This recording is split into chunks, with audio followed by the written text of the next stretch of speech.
My name is Lara, and this is the story of my life. Or maybe I should say, this is the story of how my life was taken away from me. I was once a little girl with dreams bigger than the sky. I remember running barefoot across the fields, laughing so loudly that even the birds would pause to listen. My father, my real father, used to lift me high into the air and call me his bright star. He said I would shine one day, brighter than anyone else. But stars, sometimes they fall. When I was just 9 years old, my world changed forever. My father left us, not because he wanted to, but because life can be cruel. I still remember the silence in our house the day he was gone. My mother cried every night, trying to hide her tears under her pillow, but I could hear them. A child always hears. For a while, it was just me and her. We were poor, yes, but we had love. She combed my hair in the mornings, kissed my forehead, and told me, "Lara, no matter what happens, you are my strength." I believed her. I thought nothing could break us. But then, she remarried. I was too young to understand, too young to question why. All I knew was that a new man walked into our small home, and with him, the air grew heavier. His name, I won't even say it. To me, he was never father. He was a shadow, a storm that covered the little light left in my life. At first, I tried. I tried to smile, to be kind, to win even a tiny piece of his heart. But his eyes, they never softened when they looked at me.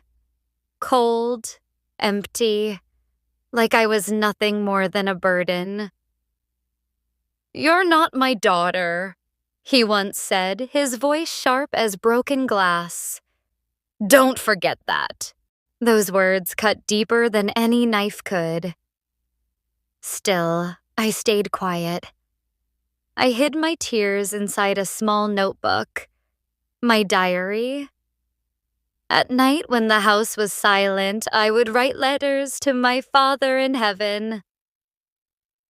"Papa, today I felt alone. Today I wished you were here to protect me. Do you still see me from up there?" Writing was the only thing that kept me breathing. Days turned into months. My stepfather's control grew stronger. He made me leave school, saying girls didn't need education. He locked away my books, tore my drawings, and said dreams were useless. But how do you kill a dreamer? I would close my eyes and imagine myself standing on a stage, telling the world my story, my voice strong and unbroken. And even though I was trembling inside in those dreams, no one could silence me. My mother, oh, how I wanted her to fight for me. Sometimes I would look at her, begging with my eyes, hoping she would see the bruises in my heart, the loneliness in my smile. But she was trapped too. His anger scared her into silence. And so she whispered only one thing to me when no one was listening. "Be strong, Lara. Please, be strong." But how strong can a child be when the world around her keeps breaking? One evening, I sat by the window, the moonlight falling across my face. I whispered to myself, "I am still here. I am still alive. One day I will be free." I didn't know then how short my days were. I didn't know that the same man who stole my books, my laughter, my freedom, would also steal my life. But I'm not there yet. For now, this is only the beginning of my story. The story of a girl named Laura, who once believed in dreams. When people look at a child, they expect to see laughter. They expect to see joy in her eyes, mischief in her smile, and innocence in her heart. But when people looked at me, they didn't see any of that. They only saw silence. I became quiet, almost invisible. I thought, maybe if I stayed quiet enough, maybe if I made myself small, maybe if I disappeared into the corners of the house, he would forget about me. But monsters don't forget. My stepfather was a man whose shadow filled every room he entered. When his footsteps echoed on the floor, my heart would race like a trapped bird. I never knew what would trigger his anger. Sometimes it was the way I spoke. Sometimes it was the way I walked. And sometimes it was nothing at all. "You're useless," he would spit, his eyes full of disgust. "Girls are nothing but a burden." And every time those words cut into me, I wished my real father was there. I wished he could hold me, tell me I mattered, tell me I was still his bright star. But the sky had taken him too soon, and I was left here, drowning in a house that no longer felt like home. I remember one evening vividly. I was sitting in the corner of the small living room, holding my diary close. My stepfather noticed, and his voice boomed across the walls. "What are you writing, huh? Who gave you permission to scribble useless words?" I froze.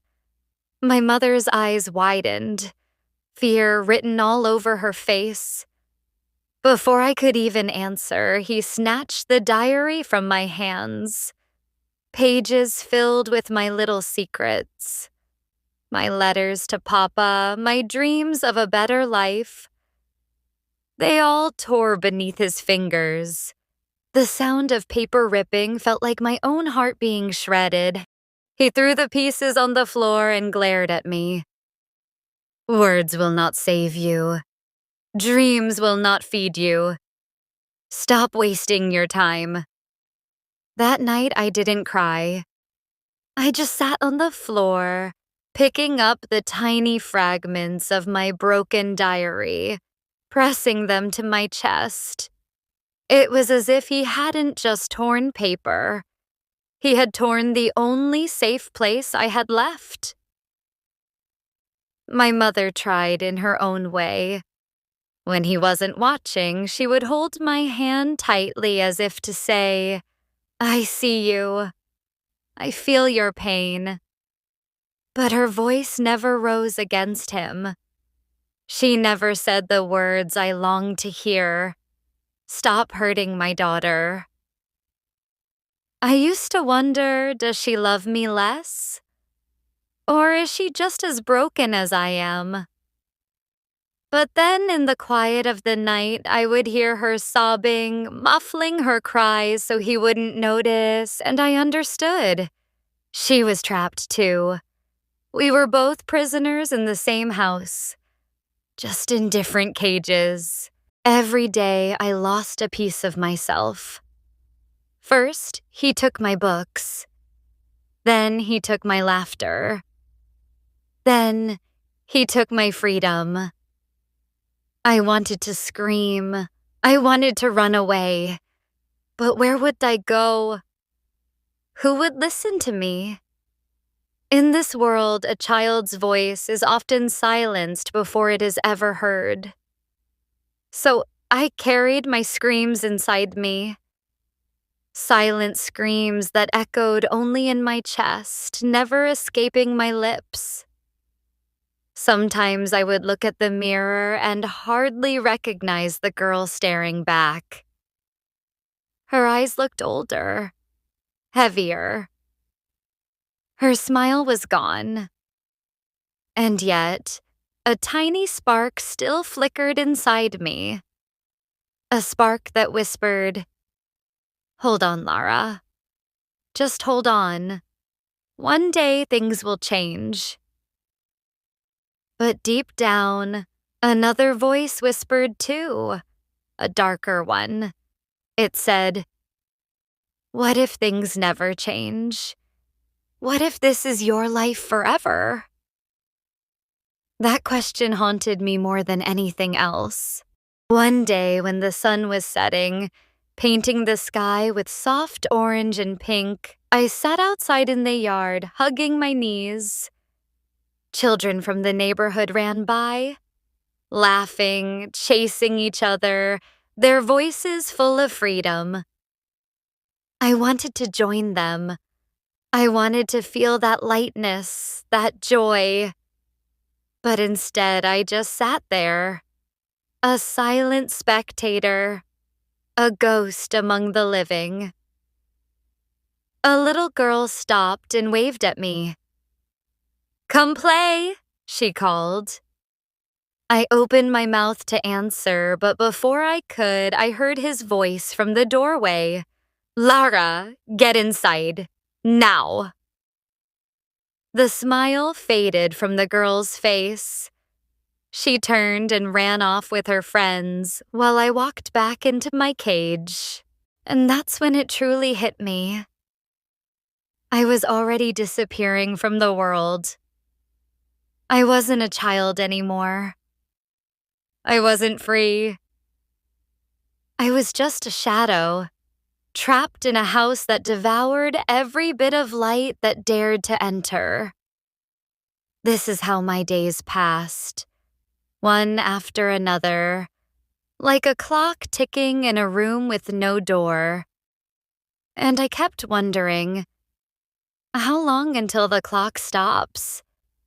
Because somewhere deep inside I knew he wouldn't just take my books, he wouldn't just take my freedom. He would take everything, even the last breath in my lungs. I just didn't know when. There is a strange thing about pain. If you feel it long enough, it becomes a part of you. Like a shadow that follows you everywhere, even in the brightest of lights. I started to wear my pain like an invisible coat. No one outside could see it, but I carried it on my shoulders every single day.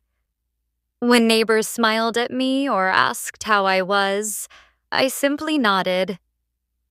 "I'm fine," I would whisper, even though inside I was screaming. I don't know why I lied. Maybe because I wanted to believe it myself. Maybe because admitting the truth would make the pain too real. My stepfather had a way of controlling not just the house, but the air we breathed. Every word had to be measured, every movement calculated. My mother and I lived as if walking on glass, terrified that any wrong step would shatter the fragile silence and unleash his anger. Sometimes I would stand near the window and watch the world outside. Children walking to school with their books, friends laughing together as they shared secrets, girls with braids in their hair, holding notebooks and pencils in their hands. And I would whisper to myself, that could have been me. Because once, not so long ago, I was that girl. I used to love school. I used to love stories, numbers, colors. I wanted to be a writer or maybe a teacher. I wanted to hold a book in my hands and know that my voice mattered. but he stole that from me. He said girls didn't need to learn. He said education was wasted on me. But at night, when the house was silent and I was alone, I created my own school. I would pick up a stick and draw letters in the dirt outside. I would whisper poems to the stars. I would write stories in my head that no one could tear apart, not even him. I remember one night I lay on my bed staring at the ceiling. My mother was asleep beside me, her face tired and pale, and I whispered into the darkness, "Papa, can you hear me? I'm trying to be strong, just like you wanted, but it's so hard. Every day feels heavier than the last. Sometimes I think I can't do this anymore." But then I remember you called me your star. And stars, they don't give up, right? In that moment, I felt something warm in my chest, as if maybe he really was listening from above, as if maybe he was sending me a piece of strength to keep going. There was one person outside the house who gave me a little hope, a girl from the neighborhood. Her name was Aisha. She was my age, with kind eyes and a smile that could brighten even the darkest day.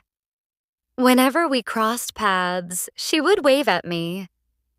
Sometimes she would slip a small piece of paper into my hand, little notes with drawings or kind words. "Don't be sad," she wrote once. "One day you will be free." I kept those tiny notes hidden under my pillow as treasures. They were proof that someone in this world saw me. Someone believed in me. But of course, I could never let him find out. If he discovered those notes, he would tear them up, just like he tore my diary. So I guarded them with my life. Still, most days, the weight of silence pressed down on me. Sometimes I would sit alone in the yard, staring at the sky, watching the birds fly overhead. I envied them. Their wings, their freedom, their ability to leave whenever they wished. "Take me with you," I would whisper to the birds. But they never stopped. They just flew higher, farther away, leaving me behind in my cage. I began to wonder if maybe I wasn't meant to escape. Maybe my destiny was to suffer quietly until my story ended. But then, another part of me refused to believe that. That stubborn spark inside me, small but still alive, whispered, "Lara, your story isn't over yet. You still matter. You still have a voice." I clung to that whisper like it was my last breath. One evening, as the sun disappeared and the shadows stretched across the floor, I sat with my mother. She looked at me with tired eyes and brushed my hair gently. "My sweet Lara," she whispered, her voice trembling. "Forgive me. I can't protect you the way I should. But promise me you'll stay strong. Promise me you won't let him break your spirit." Her words cut deep, because even though she wanted to protect me, she couldn't. She was as broken as I was. But I nodded anyway. I promised her. Inside, though, I wondered, how long can a spirit survive when it is crushed every single day? That night, I lay awake, staring at the shadows dancing on the wall, and I realized something. Even though my stepfather had stolen so much from me, even though he tried to silence me, There was one thing he could never fully take: my voice. And so I decided then, if I couldn't live the life I wanted, I would at least tell my story. Maybe nobody would listen now. Maybe the world would never hear me while I was alive. But someday, somehow, my words would matter. I whispered into the darkness. I am Lara. I am still here. And even if the world forgets me, I will not forget myself. Little did I know, the world was already preparing to take me away. Fear has a way of changing you. At first, it makes you cautious. Then it makes you quiet. But eventually, it makes you disappear. That's what was happening to me. Piece by piece, I was disappearing. My stepfather's cruelty grew heavier as the days passed. It wasn't just the words anymore. It wasn't just the way he ripped apart my dreams or locked away my books. It was the way he watched me, with eyes full of suspicion, as if even breathing too freely was an act of defiance. If I smiled, he questioned why. If I cried, he shouted that I was ungrateful. If I stayed silent, he called me useless. No matter what I did, it was never enough. Sometimes I wondered if his hatred for me came simply because I reminded him of something he could never control: my father's memory. Maybe he saw my real father's face in mine. And maybe that made him want to destroy me even more. One evening, I was sitting at the table with my mother. We were peeling vegetables together in silence, the only sound the scraping of knives against the wooden board. Suddenly, his voice thundered from across the room. "Why is she sitting here? She doesn't belong at the table. She hasn't earned it." My mother froze. Her hands shook. She looked at me with eyes that begged me not to argue, not to resist. So I lowered my head, stood up, and carried my plate away. I went to my corner like a punished child, even though I had done nothing wrong. The food tasted like ashes in my mouth, but worse than the hunger was the shame. Shame for being treated as less than human. Shame for being too weak to fight back. Nights were the hardest, because nights were when the silence was the loudest. I would lie in my bed, curled up, listening to the ticking of the clock. Each tick was like a reminder that time was passing, but nothing was changing. I would hear my mother's soft sobs beside me, muffled by her pillow, and I wished I could hold her hand without him noticing. Sometimes I would whisper to her, "It's going to be okay, Mama." But deep inside, I wasn't sure if I believed it anymore. There were moments when I thought of running away. I dreamed of escaping in the middle of the night, of finding shelter in the arms of strangers who would treat me kindly. But then I remembered the stories I had heard, of girls who ran, only to be found, only to be dragged back, only to face even worse punishment than before. And so I stayed. Not because I wanted to, but because fear had built its own prison inside my chest. The only comfort I had left were the notes from Aisha, my friend from the neighborhood. I would take them out when I felt I couldn't breathe anymore. Her words gave me strength, even if just for a little while. But one day he almost discovered them. I was holding one of her notes under my pillow when he barged into the room. My heart nearly stopped. His eyes scanned the room like a predator. My fingers clutched the paper so tightly it nearly tore. "What are you hiding?" he demanded. "Nothing," I whispered, my throat dry. He stepped closer, his shadow swallowing me whole. But before he could reach me, my mother spoke softly. "She's just tired. Let her rest." For a moment, I thought he would drag me up and tear the room apart. But instead, he gave me one last glare and walked away. When the door closed, I finally let out the breath I'd been holding. My hands shook as I pressed the note against my chest. It was like holding a piece of life itself. But I knew. One day he would take even this from me. And I was right. Weeks later, he found one of the notes. I will never forget the rage in his face.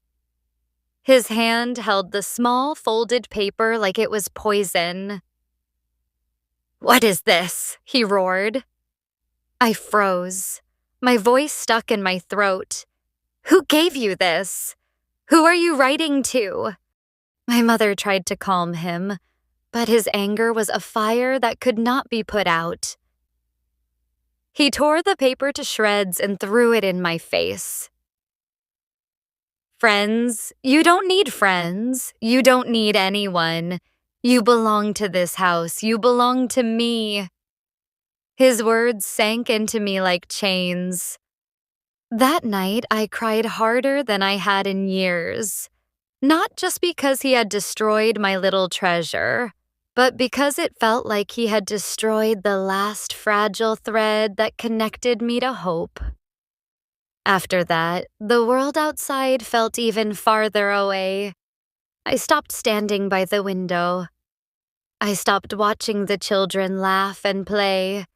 I stopped dreaming about freedom, because dreams are dangerous in a place where they can be taken away.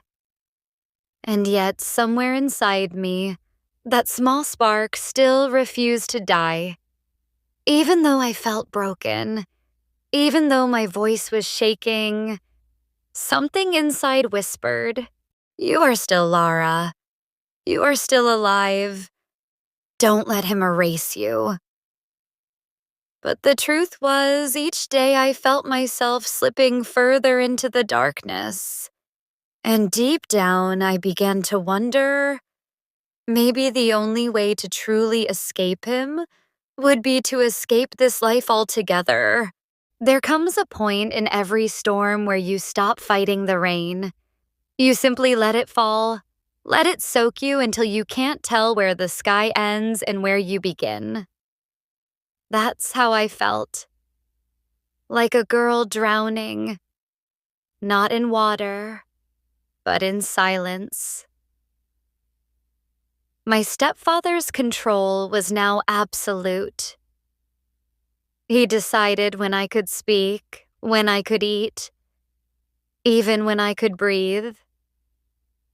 My mother had become a shadow of herself, too weak, too afraid to resist him. And me? I was a prisoner in my own home. The walls of the house felt smaller each day, closing in, pressing against me until I could barely breathe. Every door was locked. Every window was shut. I began to forget what freedom even looked like. One evening, I overheard him speaking with my mother. His voice was sharp, cutting through the air like a blade. "She's nothing but a burden. She brings shame to this house. If she even thinks of stepping outside, it will be the last thing she does." I froze in the hallway, my heart pounding so loudly I thought it would give me away. the last thing she does. Those words burned into me. They weren't just a threat anymore. They were a promise. After that night, I lived every day with fear carved into my bones. I couldn't sleep. I couldn't eat. My body was still alive, but my soul was already fading. At night, I would whisper to myself, "Lara, you're still here. Just one more day. Just hold on." But the days blurred together like a nightmare that never ended. There were moments when I thought of asking for help, of running to the neighbors, of telling someone the truth. But then I would remember his eyes, those cold, merciless eyes. And I knew, if I spoke, if I tried, if I failed, it wouldn't just be me who paid the price. It would be my mother, too. So I stayed silent. Silence became my shield, but also my prison. One afternoon, I sat near the window, tracing shapes in the dust on the glass. A butterfly landed outside, its wings delicate and bright. For a moment, I felt a flicker of wonder, a reminder that beauty still existed in the world. But then he walked into the room. His eyes followed the butterfly, then shifted to me. "Stop staring outside," he snapped. "The world is not for you." He closed the curtain with one harsh pull, shutting out the light. And just like that, the butterfly was gone. It felt like a cruel metaphor, as if even the smallest glimpse of hope wasn't allowed to belong to me. My body began to weaken. I grew thinner, paler. My eyes lost their shine.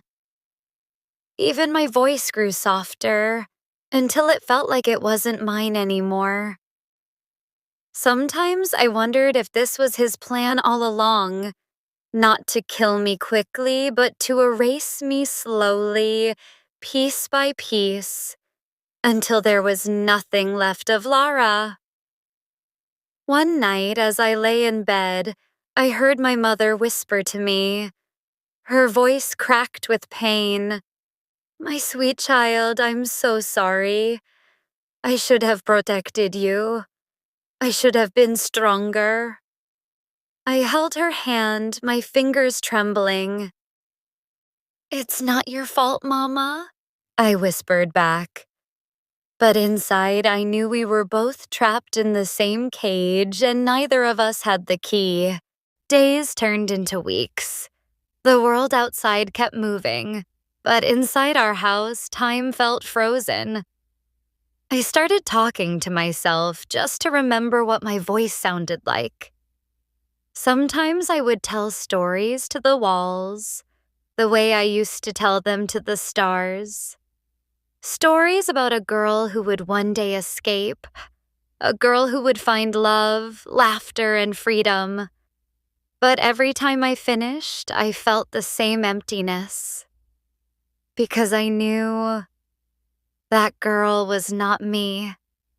There came a night when the air felt heavier than usual. My stepfather's footsteps echoed through the house, each one sending shivers through me. He was angrier than I had ever seen him before. I don't even remember what sparked it. Maybe it was something I said. Maybe it was something I didn't say. But I remember the look in his eyes. Cold. Final. That was the night I realized he truly hated me. Not just as a stepdaughter, not just as a girl. He hated me for existing. And hate like that? It only ends one way. I didn't know when or how it would happen, but I knew my story was nearing its end. And all I could do was pray that when it finally came, my soul would be free, even if my body was not. There are nights you never forget, nights that carve themselves into your soul, nights that mark the end of everything you thought you were. For me, it was that night. The night the walls of my prison finally closed in. The tension had been building for days. My stepfather's anger was sharper than ever, like a storm waiting to break. My mother walked on eggshells, her eyes swollen from silent tears. I could feel it in the air. Something terrible was coming. That evening, I tried to stay invisible. I stayed in my room, quiet, my heart beating like a trapped bird. I prayed he would forget I existed just for one night. But cruelty doesn't forget. The door burst open, slamming against the wall. He stood there, his shadow filling the room, his face twisted with rage. "What are you hiding?" he barked. I shook my head, terrified. "Nothing." He stormed across the room, pulling open drawers, throwing my few belongings onto the floor. He was searching for something. Maybe letters, maybe dreams, maybe any piece of me he could destroy. When he found nothing, his fury only grew. His hand grabbed my arm so tight I could feel the bruises forming already. "You think you can defy me? You think you can live your own life?" His voice was fire. His grip was iron. I tried to speak, but my words came out as a whisper. "I just want to live." That was the wrong thing to say, because my existence was the very thing he despised. My mother rushed into the room, begging, crying. She tried to pull him away from me, her hands trembling, her voice breaking. "Please. She's just a child. Please don't hurt her." For a moment, I thought he might stop. For a moment, I saw hesitation in his eyes. But then his face hardened, and he shoved her aside. The sound of her falling still echoes in my mind. A dull thud, a cry of pain. I wanted to run to her. I wanted to hold her. But his grip on me was unrelenting. That night, the house became a battlefield. His shouts shook the walls, my mother's sobs filled the air, and my own screams, my own broken voice, became the soundtrack of my last hours. I tried to fight. I tried to pull away. But I was only a girl, and he was a man consumed by hate. There's a moment when you realize you can't win. When your body gives up even as your heart begs you to keep going. I felt that moment as his rage poured over me. I felt my strength slip away. I felt my voice shatter into silence. The last thing I remember was my mother's face. Her eyes locked on mine, wide with horror, filled with love and regret all at once. She reached for me, her lips trembling as if she wanted to say 1,000 words she never had the chance to speak. And then, everything went dark. But death is not silence. Not for me. Because even as my body lay still, my soul hovered above, watching the scene I had once lived in. Watching my mother collapse beside me, her cries tearing through the night, watching my stepfather pace the room, his chest rising and falling with the weight of what he had done. I was free of pain, but I was not free of sorrow. I wanted to scream at her. "Mama, it's okay. I'm not hurting anymore." I wanted to scream at him. "You may have taken my life, but you will never own my soul." But no one could hear me anymore. My voice belonged to the wind now. That was the end of Lara, the girl. But it was also the beginning of Lara, the story. Because I will not be forgotten. I will not be erased. My pain, my voice, my truth, they live on in every heart that hears me.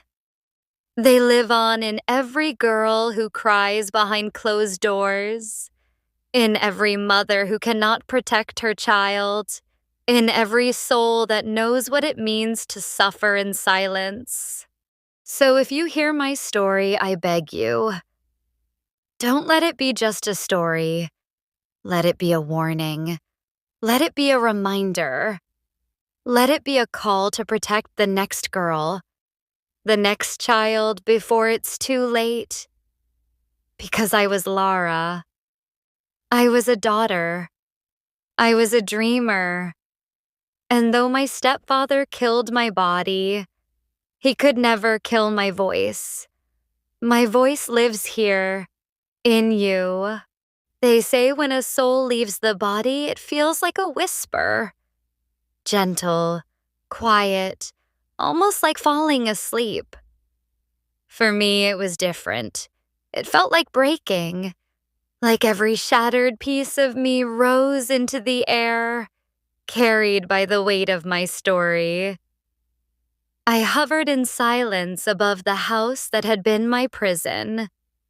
I watched the walls that once trapped me, the windows that never opened, the doors that always locked. And I thought, how strange. How small it all looks from here. From above, the house wasn't a fortress.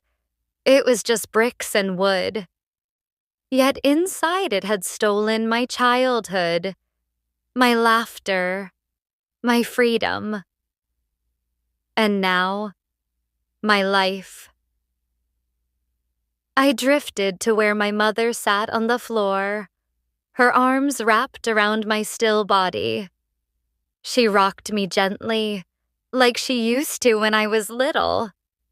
Her tears soaked my hair. Her sobs filled the room.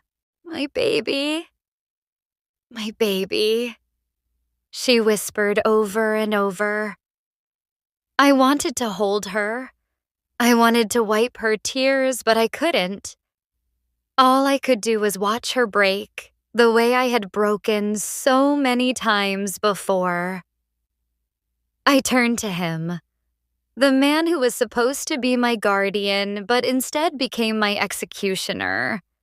His hands trembled. His face was pale. For the first time, I saw fear in his eyes.